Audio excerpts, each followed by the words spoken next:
Everybody, Dr. Diane, your libido doc. We're talking about hysteria. We're talking about shame. We're talking about masturbation. We're talking about the history of women around self-pleasure and masturbation and why this has become such a important conversation because there's been so much bad information that's been passed down for so long.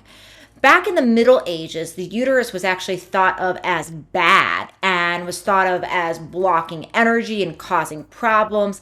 If people were not bearing children, even by choice, it was thought to be a sad uterus. The uterus was thought to have all sorts of problems.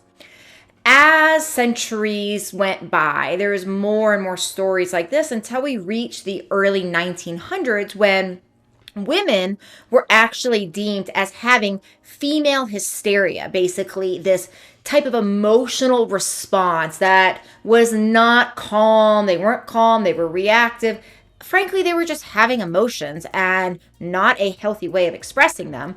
And they got diagnosed with hysteria. Now, the problem with this is obvious, but the secondary problem with this is the resolution for this. So, the resolution was doctors basically using a manual finger technique, essentially fingering the women to orgasm. And when they would do this, then all of a sudden they would cure the hysteria. So we take this all the way to modern day porn and the way we're oftentimes looking at porn industry, the way that porn is actually portrayed oftentimes of women orgasm super easily when the average woman actually takes 20 to 40 minutes to orgasm, right? So we see all of this over the years. We see so much information, even medically, about women, about like medically versus men. There's all of this research for men around erectile dysfunction, around orgasm, around erectile tissue.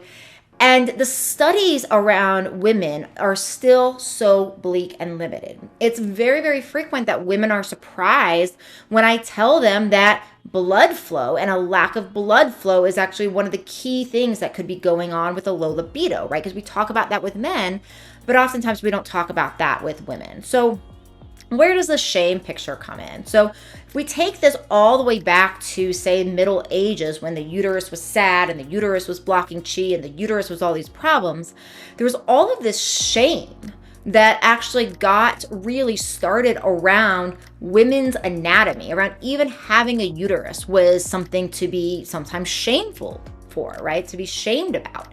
And we take that all the way to the early 1900s where we are expressing ourselves and all of a sudden we're bad, right? As women, there's a lot of shame around that.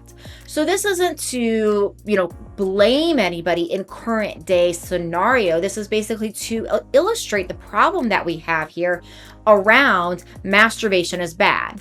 Right now, of course, there's reasons to feel, all sorts of a wide variety of emotions, right? The sad, the bad part of emotions like guilt, for example, if we feel guilty about something, oftentimes that is our body letting us know, our emotional body letting us know that we maybe did something that is against our value system. So there can be some benefits of having these emotions, right? So if we do something really bad, shame is there to help remind us not to do that again.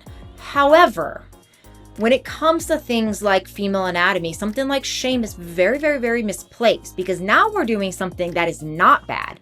Now we're doing something that is not harmful. And now oftentimes there's this shame that gets put on it and gets put on people because of this long history of what we're really trying to overcome. So I really wanted to make this video because I think it's important to understand the history of where we're coming from as females when it comes to sexuality, when it comes to sensuality, when it comes to masturbation. And these topics, while they're still taboo, we're really starting to raise more awareness. And when we understand how far we've come and we understand where these patterns have come from, sometimes in our own thinking, sometimes in our ancestral lineage and the way we grew up and what we've been told, when we understand where these conversations are coming from, that allows us oftentimes to be softer with ourselves when it's like, if you are somebody that feels shame around masturbation, right?